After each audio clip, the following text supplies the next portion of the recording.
Hi friends, అది 1996 October నెల. మహారాష్ట్రలోని నాసిక్ ప్రాంతం. ప్రతిభ అనే మహిళ ఇంట్లో ల్యాండ్ లైన్ ఫోన్ అదే పనిగా మోగుతోంది.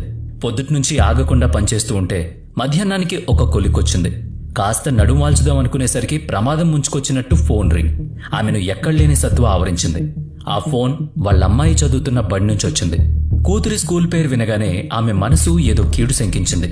అయితే చిత్రంగా అటు నుంచి క్లాస్ టీచర్ ప్రతిభనే ఎలా ఉన్నారు ప్రతిభ గారు అంటూ ప్రశ్నించేసరికి ఆమెకు ఏం అర్థం కాలేదు. బాగానే ఉన్నారుగా, ఏమైంది మీకు అని ఆ స్కూల్ టీచర్ అడగడం ఒకంత ఆశ్చర్యానికి గురిచేసింది. దీంతో ప్రతిభ బానే ఉన్నాను, ఏంటి సంగతి, ఇలా ఫోన్ చేశారేంటి మీరు అని అడిగింది. ప్రతిభ బాగానే ఉన్నానని చెప్పడం విన్న క్లాస్ టీచర్ ఆశ్చర్యపోయింది. మీకూడా ఏంటిది అనిపిస్తుంది కదా. టీచర్కి కూడా అలాగే అనిపించింది.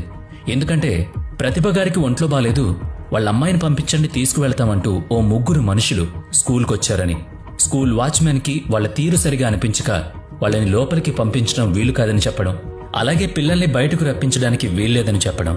ఆ వెంటనే వాళ్లు అతన్ని ఒత్తిడి చేస్తూ అతని చేతిలో 1000 రూపాయలు పెట్టడం జరిగిపోయింది.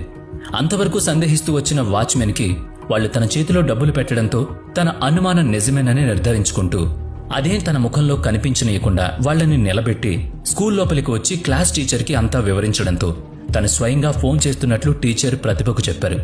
ప్రతిభ తను బాగానే ఉన్నానని చెప్పడంతో స్కూల్ టీచర్ ఆ 3 మనుషులు దొంగలు పిల్లల్ని అపహరించుకుపోవడానికి వచ్చిన వారిగా టీచర్, వాచ్మెన్ ఖచ్చితమైన నిర్ధారణకొచ్చారు. ఇంత తాత్సారం జరిగేసరికి ఏదో కీడు శంకించి ఆ 3 వాచ్మెన్ తిరిగొచ్చేలోగా పరారయ్యారు. ఆ సరికి ప్రతిభ కూడా బడి వద్దకు చేరుకుంది. వాళ్ళ అమ్మాయి క్షేమంగా ఉంది. అదే పెద్ద సంతోషం. అయితే ఆ వచ్చిన వారెవరో తెలియాలి కదా, మరోసారి అలాంటి ప్రయత్నం జరగదని చెప్పలేం కదా. ఆ ఆలోచనతోనే ప్రతిభ తమ కూతుర్ని తీసుకుని ఇంటికి బయలుదేరింది. వాచ్మెన్ చెప్పిన గుర్తుల్ని నెమరు వేసుకుంటూ నడుస్తున్న ప్రతిభకు ఆ వచ్చిన వారెవరో అర్థమైంది.